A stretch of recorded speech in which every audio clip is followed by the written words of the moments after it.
Christmas. We love this time of year. Yeah, wrapping presents, decorating the tree, and generally making merry.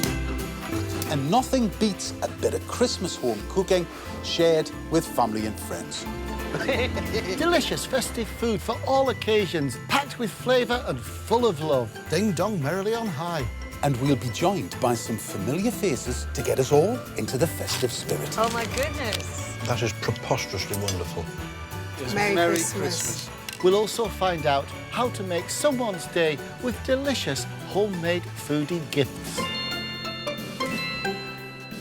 So, hang up your stockings, tweak your tinsel. Turn on your fairy lights and relax. We're home for Christmas.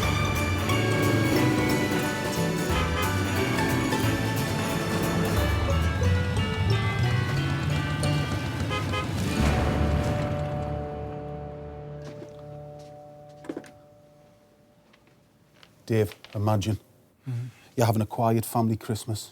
The telly's on, the phone is off, and then the doorbell rings. An unexpected guest is stood outside. What do? We've all been there, dude. I hide behind the sofa No, you don't. You invite them in for a drink. and cook them up something festive, tasty and quick. We're making orange and honey glazed salmon with roast parmesan cauliflower and cashew nuts. And a last-minute Christmas cake that will wow your visitors. Our unexpected guest is Jon Culshaw, and it turns into a bit of a houseful. Welcome here to the Trump Harry Biker's Steakhouse and Cake Making Store. This is fantastic. You would not believe how great this cake is going to be. It's a great cake. Hark! Who's that at the door? An unexpected guest. Hello, unexpected guest. I Hi. expect you're hungry. I am. What do I do? Do I panic? Do I fret? Do I heck? Because we always have loads of ideas, but this one is literally a cracker. We've got potted cheese with bacon and shallots and homemade crackers. Right, first off, we're going to use wholemeal flour. And in here, I've got some salt, some dried yeast and some baking powder. And we'll just give this a stir around. Now, while Dave's stirring, I'm going to put some butter into a bowl, some honey to feed Dave's yeast, and I'm going to emulsify all of that together with some water, warm. Give it a whisk. In we go. There you are, mate. And you'll be surprised how many crackers you get out of this frugal amount of flour. You do, actually. There's loads. It's Oh, brilliant. it is. Oh, it's coming together quite well, that. Oh, aye. Now, this needs to be kneaded for just a couple of minutes. Show them what you're made of, Brutus. We're kneading to get the gluten going in the flour. The texture will start to change and become slightly more elastic. Because you don't want powdery, too crumbly crackers. No, you don't. Oh, that'd be a knackered cracker. It would. And we can leave that in the fridge. It will still rise, the yeast will do its stuff for a couple of hours. And this is one that we actually got going a couple of hours ago. Now, we've had a disagreement. You see, crackers to me are square. Round. Square. Round. So we're going to make round and square crackers. So we take half the dough for the square crackers and half the dough for his round crackers. And we start to roll out. It's nice, this, actually. Oh, it's a lovely dough. Now, square crackers. Round crackers. There's no point in being too pedantic about this. That's not like you. Yeah, I know. Look at them. Like little lozenges. Beautiful.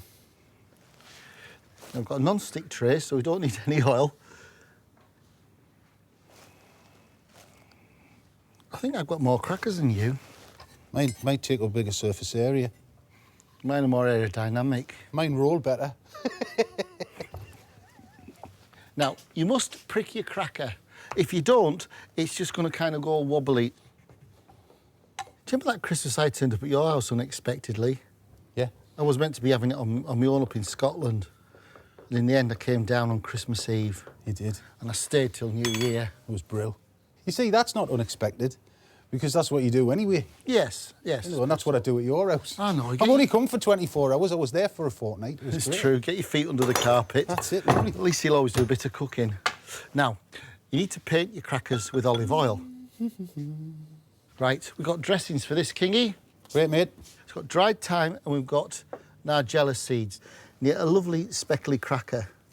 Coming together, these, aren't they? Lovely. Right.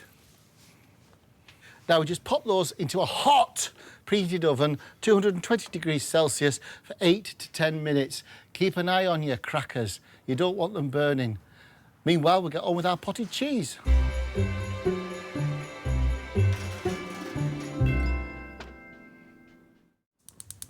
This is a treasure. It's the best cheese spread you've ever tasted. And it calls for clarified butter. Now, you can buy it in most supermarkets, clarified butter, but I'm going to show you how to do it at home. So it starts with just melting the butter. Well, let's clarify, Kingy. I'm just going to chop up this shallot. That is all the butter solids that's gone to the top. So what we need to do is we just need to take that off. Just skim that off like that. And that's your clarified butter. Now what we're going to do is we're going to strain it just to make sure that any little bits of butter solids that are still left are caught in the cloth. Right, I think those crackers are done, Si. Great. Oh, yours are on the top. Look at those, eh? So put these Oh, on here. wow. Beautiful. Lovely. Homemade crackers. How nice. They're lovely, aren't they? Now, I need some of the clarified butter, just a splash in the pan. I'm going to fry the bacon until it's crispy. And as it's frying, it'll start to leach all of that beautiful bacon fat as well, which will mix with the butter and form a lovely flavour for our potted cheese. Yeah, I mean, the potted cheese is not for the faint-hearted or those that are worried about the waistlines at Christmas. No. I may have a teaspoon and that'll be it. Yes, it's the same for me, David. Yes. So we set this aside. Now we're going to add the shallot to this and just cook the shallot down. Now the bacon needs chopping pretty finely. This is so crispy, so tempting to pinch bits. Right, I think we're there with the Yep. shallots. I'll get on with the old Oh, cheese. thank you. Now this is where the fun starts. With my trusty Christmas blender. First we put the bacon in, shallots, half a teaspoon of English mustard, some sherry, and then the cheese, and the clarified butter. We want to reserve some of this to put on the top of our pot and just process. Beautiful. Ooh, Oh, yeah. yes. That's a beautiful spreading texture. Now we want the reserved bacon and the reserved shallot. And this would keep in the refrigerator for at least a week or two. Well, it would keep a week or two, but I'm not sure you could be able to keep it for a week or two. Absolutely. Right, Mr. King, time to take this to the potting shed. Perfect. There we go. We then put the butter over the top. Oh, look at that. It looks brilliant. And the nice thing is that butter on the top's going to set. When it sets, it's going to help to preserve your potted cheese. We need to put that away. I think we should let that set, shall we? Yeah.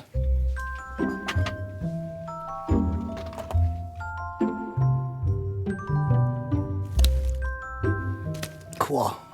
Pot. Cracker. Crack it. Cracker. Them round ones are great. Square ones are great. I think it's good to have an assortment, don't you? I do, Dave. I think that's enough, do you? I think so. Look at that. Yeah, so when your guests come round, oh, this is just something we knocked up last week, Oh. just in case you came, and I'm glad you did. Let's try them. Yeah, come on.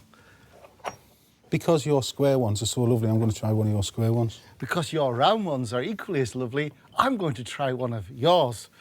Oh, Oh, marvellous. Merry Christmas. Merry Christmas, mate. Oh, you must come again. Oh, I will. I know I was unexpected, but this is epic. It's as if I planned for it, isn't it? Oh, crack, these are good. All right. Potted cheese with bacon and shallot and homemade crackers. Well worth making, just in case the doorbell rings.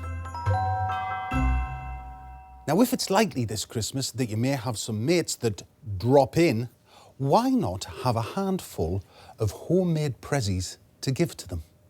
Eshy Brown has a super gift idea which is fabulously festive and takes no time at all.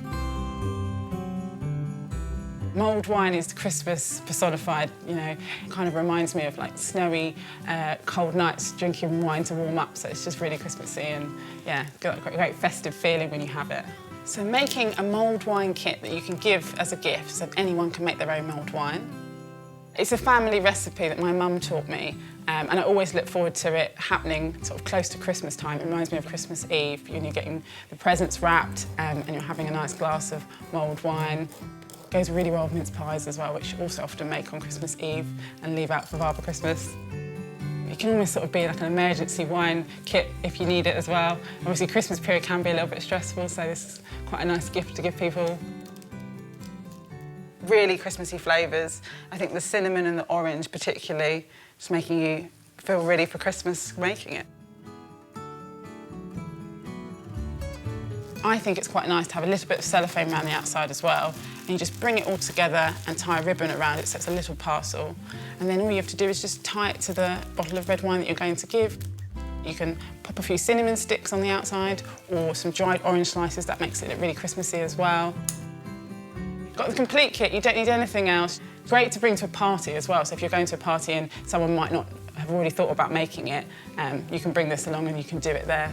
Good to go.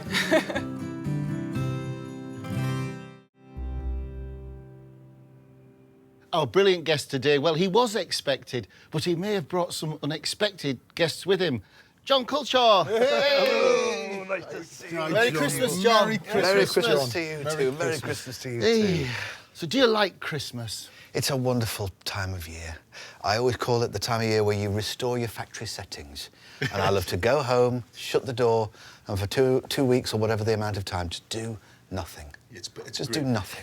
We've got a bit of a surprise for you, because what we're going to do is we're actually going to make a Christmas cake. Don't you have to make your Christmas cakes in September, Si? No, not with this one, Dave. You see what he did there? It was good, that, wasn't it? Not with this one, because it's a relatively quick one. The first thing I'm going to do is I'm going to zest an orange, a lemon and a lime. I am going to cream together some butter and some sugar. That's splendid, isn't it? Look at that, all There that is some- butter and sugar, the greatest things in this ever. world. Getting the aroma now, that sugary, buttery aroma. I'm going to add 4 eggs. So what was Christmas like when you were a child, John? Oh, it was wonderful. It was just very... I remember the K's catalogue. Do you remember the K's catalogue? Yes. And you sort of sensed that, you know, there was potential here. You may receive some of these things at Christmas. Yeah. It's on its way. Yeah. Santa's coming, yeah. And what do you do? What traditions do you maintain? I always have a tradition whereby from Christmas Eve to New Year's Day, you're allowed to have chocolates for breakfast. Yeah, brilliant. But I just love the sense of doing absolutely nothing and just going at the pace of the days, just how they unfold. People visit, you might stroll out somewhere, long country walks. So do you like winter? Is that one of your favourite Yes, seasons? I do.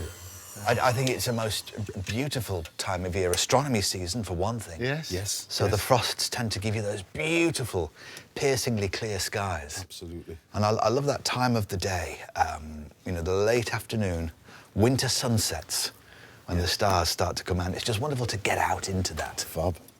Now I'm going to add our spices. So we have cinnamon, mace, allspice, nutmeg and cloves, and a little bit of cardamom. There we go. Ah, splendid. And then we're going to take the juice of an orange and the flour. And then we add some ground almonds and this little beauty. This is orange blossom water. Have a smell. And it just gives... If you don't want to cook with it, you dab it behind your ears. Exactly. So, and that's the basic mix. But there isn't that much of it, is there? No. And that's the thing with Christmas cake. This is what you want in it. Basically, I've got the zest, of my orange, my lemon and my lime. It's quite nice, isn't it? Now It's all your 5 a day in one glorious cake mix. You got 15 in this one, John. And I've got some dried apricots, currants, raisins and sultanas. The inevitable glacé cherries, orange and lemon candied peel. And now this is something we always do in a fruit cake, dried pineapple. And our nut of choice for this cake is cashew nuts. So we give this a stir, and then, again, to continue with our almost kind of tropical theme, using 100 millilitres of white rum. Oh, yes. Which Christmas traditions, when you were a kid, did you absolutely love, John? I think when you got the snow, Yeah. and I could go into the garage, and my dad would get the sledge down from the roof above the Mini, and just to take it onto the school field opposite, where there was a big old hill, and just sledge on down. Oh, sledge just the on best down. feeling, isn't it? And the first time of doing it every year, you'd see sort of like trails of rust where the sledge, all the rust would be removed by the snow. You could sort of see where you've been.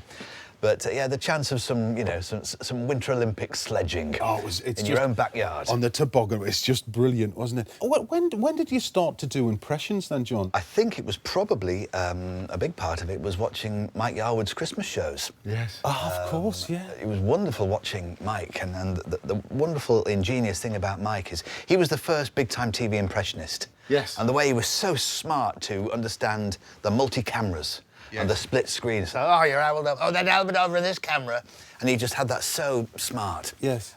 And probably a repeat of the Scarlet Night Yeah. with Sir Patrick Moore, who I found very, very captivating, very, very interested in need, speaking very, very quickly, and one eye open, slightly more than the other. So I think, yes, that's probably teed things off as well. Hey, we've got a lot more guests coming round than we expected. I know, they're starting to show up. I've become Paul O'Grady for no reason at all. Yeah, that looks great. I'm looking forward to the glorious union of that and that when it comes together. Glorious union. There's something about what you do and how you deliver it is absolutely hilarious, and it is so precise, though. Do you watch videos of people and then look at yourself in the mirror, or how does it evolve? It's you do watch videos over and over again. You know, just download a clip onto the tablet and just watch it over and over again. If you listen over and over again to something, And your habits like in your mind, like Ozzy Osbourne, I'm imagining Ozzy Osbourne now, you know. Yeah, that sort of like little wobble that he does. It just sort of like puts you in a good mood, you know. and you just see So the people accurate. and play it out there. Is there a science to it, do you think? Yeah, I think there is. You're looking for the aspects of someone's voice or their mannerisms which are funny. You want to know which bits to exaggerate to find the humour. You want to look for the little nuances and foibles that perhaps people don't realise they've noticed. And then you get a lovely element of surprise with that. One of my favourites is Professor Brian Cox, who has this very specific delivery, sometimes a word at a time like that, to explain the concepts. And our cake is very much like the laws of physics which bind the galaxy together. If the fruit over there represents the stars and the planets and the planet-forming regions, then this represents the dark matter and dark energy that will bind the galaxy together. It's like being with Coxie, isn't it? It's bizarre. We've got a house full. But it's your mannerisms as well, though. It just draws you straight in. It's fabulous. Well, yeah, I think the greatest one of those is probably the Donald. It's probably the Donald. Welcome here to the Trump Harry Biker's Steakhouse and Cake Making Store. This is fantastic. You would not believe how great this cake is going to be. It's a great cake. It's so fantastic, it's absolutely great. his mannerisms like that. I tell you what, there's about 15 people that's just got in doing what we need to make 2 cakes. So really, the only waiting time in this cake is we need the flavours in here to develop for at least 24 hours. Now, 3 days ago, I did one. Aha. Now we should get a bit of a hoof. It even looks more relaxed, doesn't it? It's a bit like that. It's plumped up. Oh. Excellent, John. Oh, my gosh. Oh. There should be them plug-in air fresheners that smell like that. It is. You could can that, couldn't you? I love that. That'd be brilliant. There's a room spray at Christmas, wouldn't it? Yeah. Oh. Look at that, that's quite glorious. It is. Look at the colours. And now we're just going to fold it in. And make sure it's thoroughly mixed in. On cookery programmes, they always say, prepare your cake tin. Well, we've done this, but we want to show you how. It's a normal cake tin. We've greased the bottom with some butter and cut a disc of baking parchment that fits the bottom of that tin. Yeah. Now it needs what I liken to a chef's hat. And what it does is it stops the top of the cake from burning, because this cake is going to be in the oven for about 3 hours. I have to say, this is a heavy mix. There we go. And very impressive at short notice as well, like you say. Absolutely. Well, we've got the President of the United States round. We've got Brian Cox. We've had them all. We've had them all. Now this needs to go into a preheated oven at 180 degrees Celsius for 1 hour. After the hour, turn it down to 150 degrees Celsius, but keep an eye on it because ovens can vary. Having gone to this bother, you don't want your cake to, well, to come out like a rusk. Thank you. Thank you. See you later.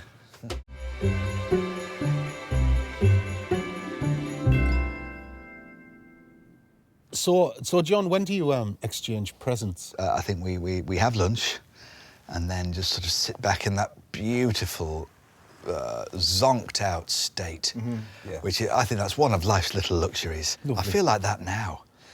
Well, funny, because this is the perfect time then, because we've got a little something for you. Thank you. I'm very touched. I'm very And touched. thank you for coming on the show. I'm opening the paper very carefully so it can be reused. Are you one of those? You are not. Oh, John! Come on, man. Oh, ho, ho, ho. There we are. Now, that is quite magnificent. Christmas, of course, at the height of the astronomy season. And through those, yes, very marvellous. We can see the Pleiades quite clearly. Very faint with the naked eye, but put the binoculars on them and you will see the richness of it. Quite magnificent. It's well known, John, that you have a love of astronomy. Yes. When you're with Brian Cox on the programmes, do you find yourself inadvertently impersonating him? At times. I think he finds it quite fascinating to see, you know, the vocal patterns that we have. There was one time he said, Yeah, I see you doing this with your hand. I've stopped doing it now. Of all your impressions, which one is it you think that brought you to fame? I suppose it might have been William Hague. That was quite notorious. Yes. I was working with Steve Penk at the time over on Capital Radio, and we were talking about a new William Hague impression and talking that, well, we might as well phone Downing Street.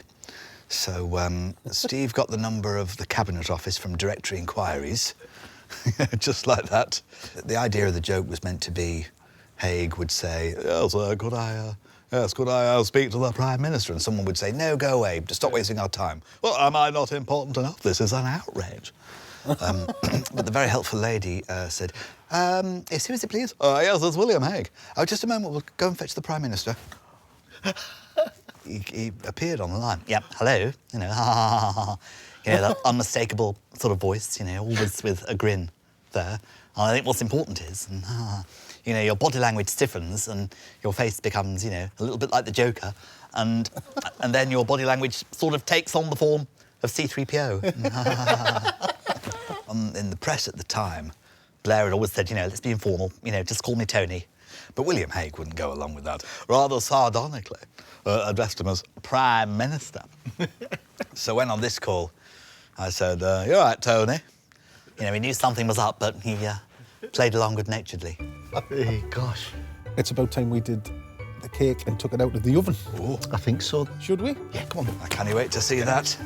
Let's have a look. No, it's looking in good form. Excellent. It's looking in very good form from here. Ta-da! Oh, look. The cake is in the house. Now, remember, that's been cooked at 180 for 1 hour, then 2 hours at 150 Celsius, left to cool, removed from the tin, and that is our Christmas cake. But you know when you first put your tree up without the decorations, it doesn't look up to much. No. Well, It'd do for me. I can imagine eating that with my bare hands. In a cave somewhere. That would do for me. I can sense the texture of that. because it's Christmas, we have to make an effort, don't we? We do. We do. What we've got in here is apricot jam. We're going to melt it down, and then we're going to apply marzipan. So what we do is, you look at that, you think, it's awful lumpy. Yes, it is. What we could do is, you could cut that off, No, waste of cake. Waste of cake. So what we do is clean hands, flip your cake, and we put the marzipan on that side. Flat surface. This is our apricot jam, nice and liquid. And this is the glue that's going to stick our wonderful marzipan to our lovely Christmas cake. And all you do is that. It's like you're varnishing a piece of It good is. quality woodwork. It's exactly that. It's exactly that. I was thinking more about botching up a bitumen tarred roof.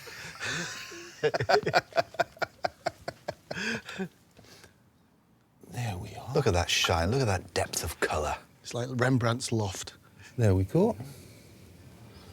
And there is our cake ready to receive its lovely winter coat. We've bought ready rolled marzipan. Look at that. Oh, I think it's going to work, Yeah. dude. Oh, look at that. It is, and we just mould that down with your hands. Look how smooth that is. We'll cut this round here.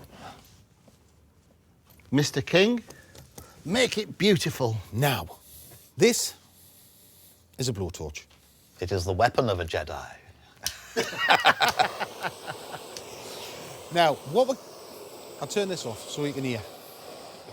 What we're going to do is we're going to blister the marzipan. We want it to go a slightly lovely caramel colour. Nice and gently does it.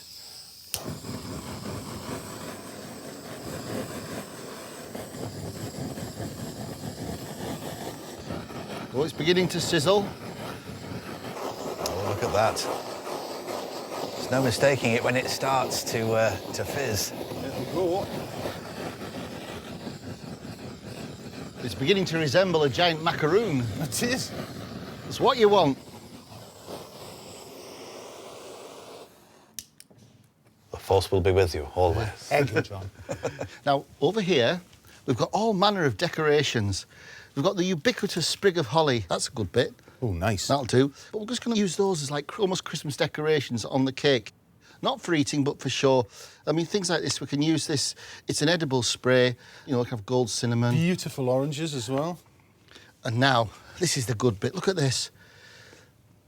Looks like kind of little Christmas trees covered in snow. Yeah, heavy with frost and snow. Beautiful. And we're going to show you how to do that. What you do is get an egg white in a bowl and just lightly beat the egg white. And we use sprigs of rosemary. Dip it in the egg white. And just dip your rosemary in the caster sugar and literally leave that to dry for an hour or two. Out in the open, you end up with this. Your very own little Christmas tree. Beautiful. Right, so this is our palette of decorating ingredients. Should we start with this? Where? Yeah. Just push it in so it stays in place. I can put that there, so it's... Oh, that's nice, Dave. Just that, actually. Yeah. Looks lovely. The one on the other side. Symmetry is everything. Some of the oranges. Oh, yeah. 1, 2. I think that one there is Just the look one. fantastic. Okay. Oh, cinnamons. Let's have a couple of gold cinnamon Oh, we've got sticks. to. Crossover. Beautiful. Because it is a spiced Christmas cake, so we want to give that idea of spice. Yeah. But just to finish that little coronet. I think, do you think that's enough sight? I certainly do. Yes. A work of art, that. And I've cut the size. Well, that is our last-minute spiced Christmas cake, John. That is wonderful. What a work of art that is. Well, it's as much for eating as decoration. Absolutely. Go on, Kingy, let's have a slice. Are we allowed to now? Yes, we are. Waited for this. Let's go here. Got just the right amount of resistance, isn't it, the cake? It sort of fights back a little bit. Okay.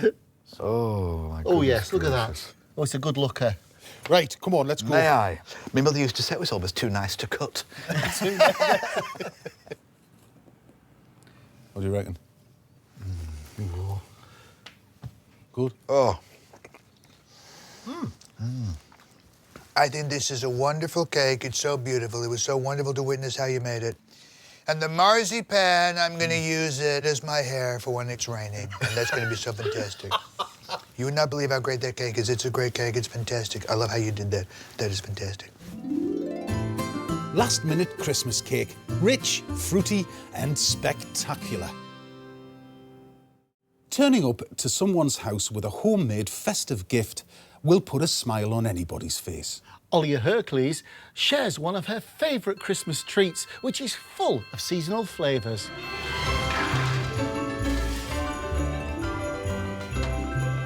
Today I'll be making Gozinaki, which is a traditional Georgian Christmas treat.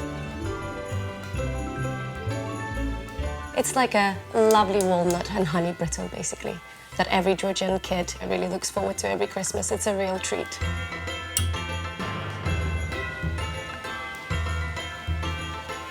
It's definitely a gift that feels very Christmassy. All the glistening honey makes it feel that way. And also the nuts, walnuts, are the best in winter. One thing, make sure that the walnuts are quite nice. But if you can't find nice walnuts, it will work with pecans, any other nut of your choice, really.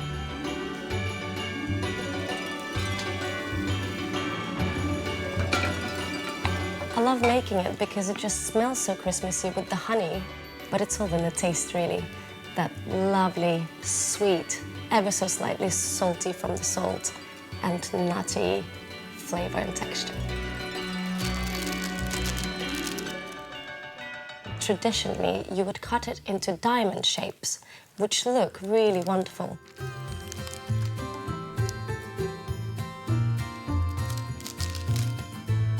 So you can stack them up.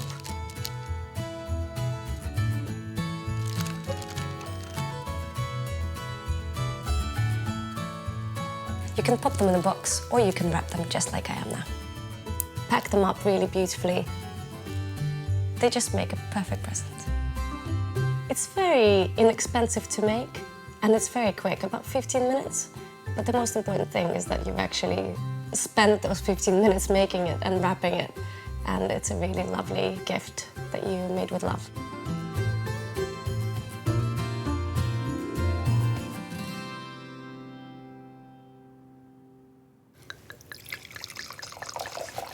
There's nothing like that sound, is there? I don't want to talk over it. There we go. Gentlemen.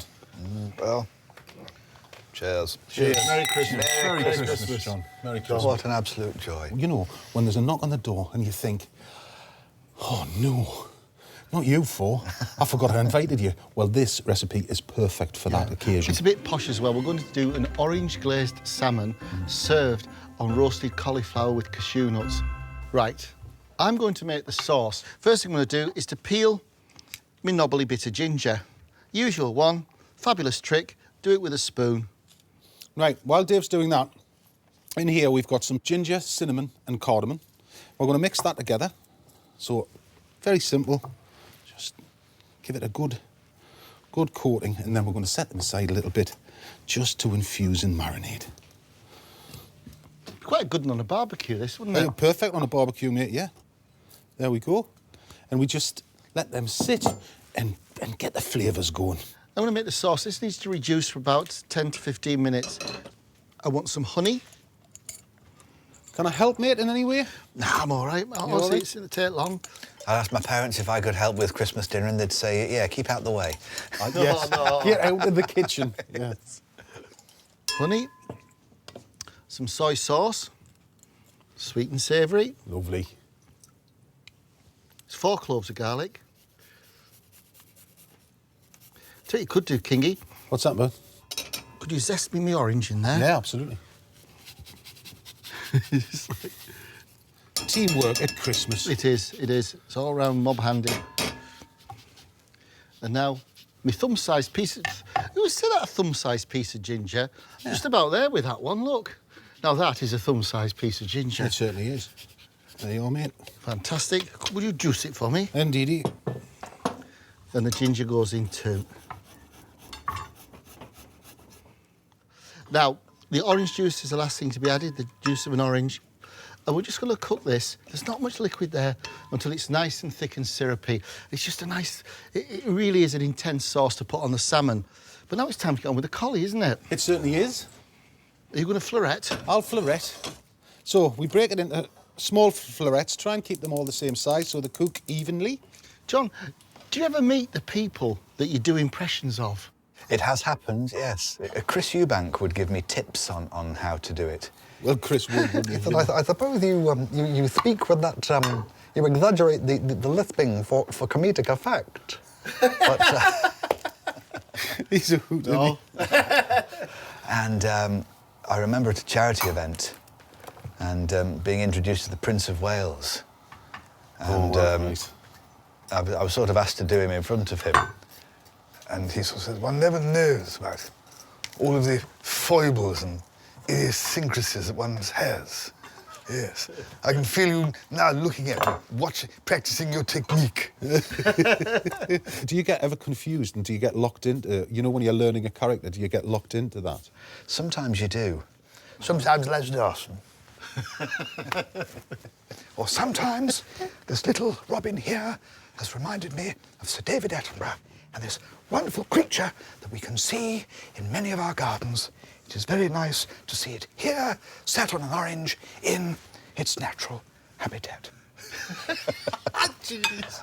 I've just got, this is for the collie, I've got the zest of a lemon going on here, and then I'm going to grate a couple of cloves here. John, could you teach me to do sigh? Yes. Oh dear. I think, you know, you'd have to, like, get that tune. You know, that tune, it's a very friendly voice. You can't do it and not be smiling, which is the beauty of it. That's the beauty of it. So, you know, get that tune and that movement there. It's a wonderful accent for certain words, such as conjunctivitis. Conjunctivitis.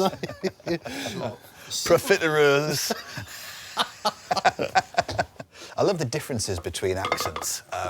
You know, the Lancashire accent I always describe as like, you know, a cheese sandwich that's been left in the sun and the ends have curled up. Curled, like that, you know, they've curled right up like that, you know. Whereas Yorkshire, it's like a dough that's not been cooked. And it's sort of like, you know, it sort of like curves downwards. And like the northeastern accent, the Geordie accent, sort of like the waves on a meringue. You know that. I'm a right arm around. Now, in this bowl, I have the zest of a lime, and I'm going to grate another couple of cloves of garlic, and I'm going to add the juice of the lime.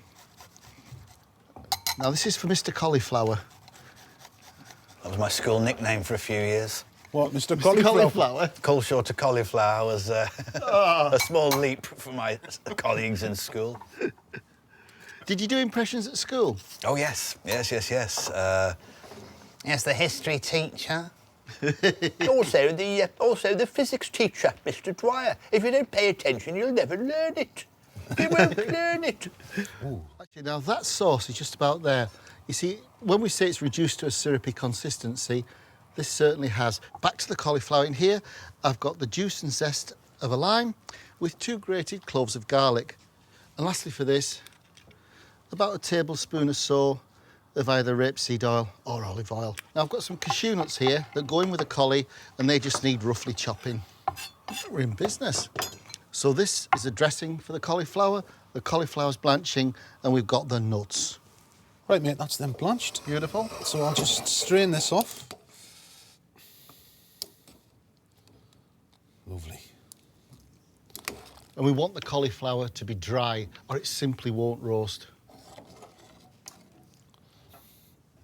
So we dry the cauliflower off, put it in the teat out, and just keep it like that.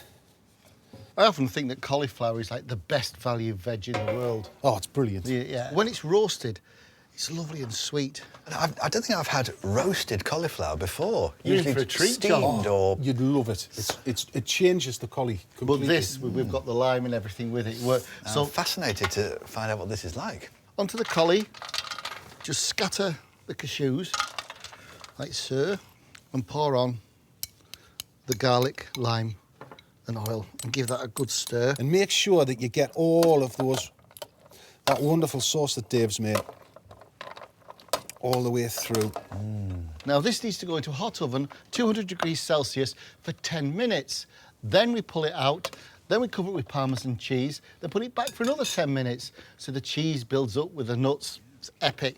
The collie really is the star of the show.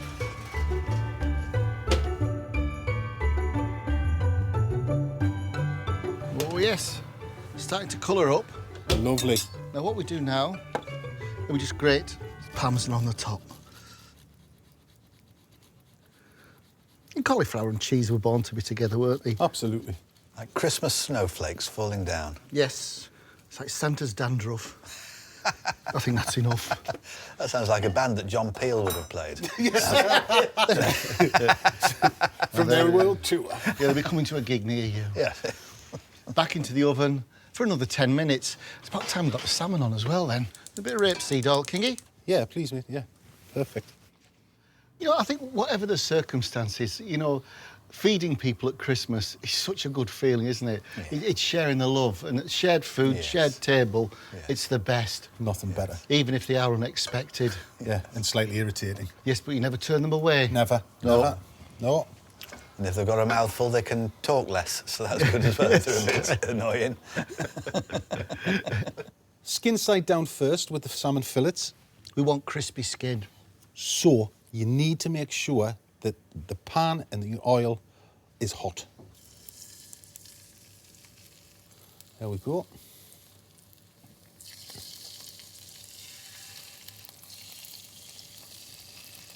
Bit of salt on the top. That'll also give it a lovely colour, but it'll also protect the flesh a little bit. Are there any chefs or TV chefs that you can do impressions of, John? Keith Floyd must have been a gift. Or was he hard? You know, that wonderful sort of depth. I've never really listened to him for a while, but I do remember that this was the kind of vitality that he would speak with, and this wonderful kind of expertise, lovely gesticulations, and always ending with a slurp of wine.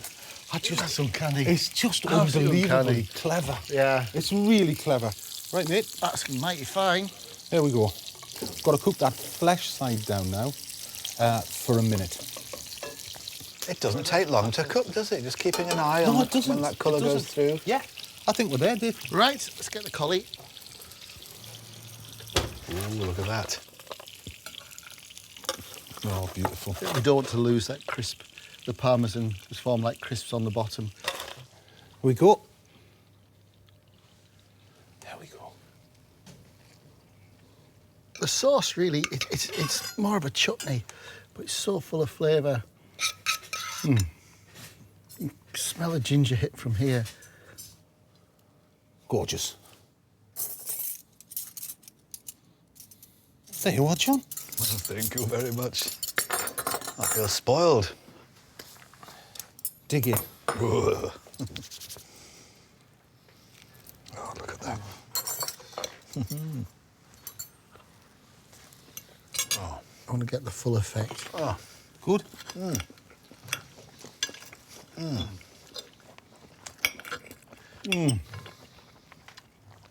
that is preposterously wonderful.